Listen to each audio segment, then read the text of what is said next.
Halo, nama saya Virginia Merpati Dirgantari, lahir di Mataram 1992. Berbicara bela negara, tentulah di benak kita akan terlintas suatu tindakan upaya pembelaan mempertahankan yang dijiwai rasa kecintaan kepada bangsa dan negara. Arti bela negara sendiri sebenarnya sikap atau perilaku warga negara yang dijiwai oleh rasa nasionalisme terhadap NKRI. Berdasarkan Pancasila dan Undang-Undang Dasar 1945 dalam menjalani kehidupan berbangsa dan bernegara. Era globalisasi saat ini telah menimbulkan banyak persoalan yang serius terhadap patriotisme dan nasionalisme bangsa kita.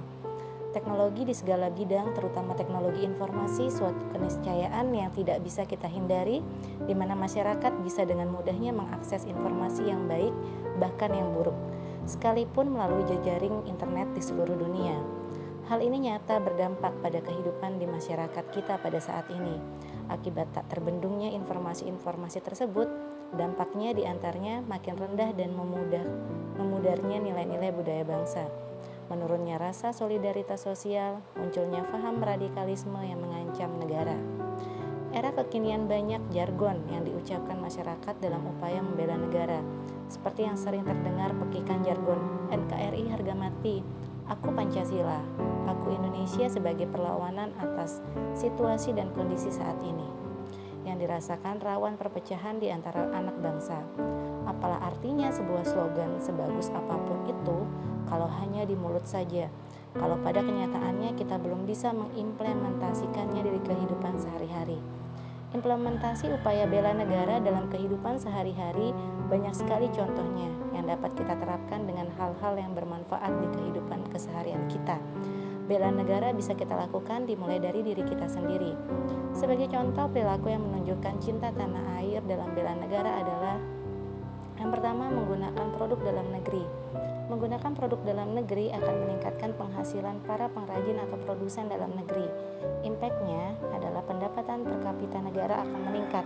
Selain itu juga akan mengurangi berbagai jenis pengangguran yang ada di suatu negara. Yang kedua, membayar pajak tepat waktu. Salah satu wujud kesadaran berbangsa adalah membayar pajak tepat waktu. Pajak digunakan untuk membiayai kebutuhan belanja negara dan kebutuhan warga negara.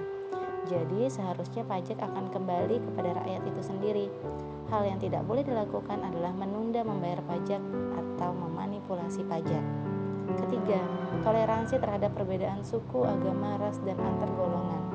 Salah satu hal yang menimbulkan perpecahan adalah kurangnya toleransi antar masyarakat yang beragam. Maka dari itu kita tidak boleh membeda-bedakan teman, rekan kerja, tetangga, dan lain sebagainya hanya karena mereka berbeda suku, ras, agama, dan golongan. Dan yang keempat, di masa pandemi ini kita mewujudkan upaya bela negara dengan menaati setiap prokes yang sudah dianjurkan pemerintah.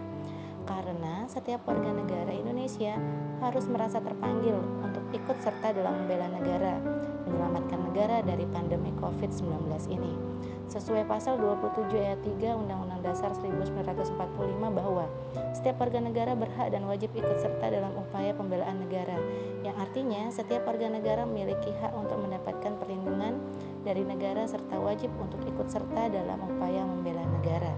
Membela negara bukan hanya dalam wujud perang bersenjata, melainkan juga dalam perang melawan COVID-19 dengan berbagai cara dan daya yang dimiliki tiap-tiap individu.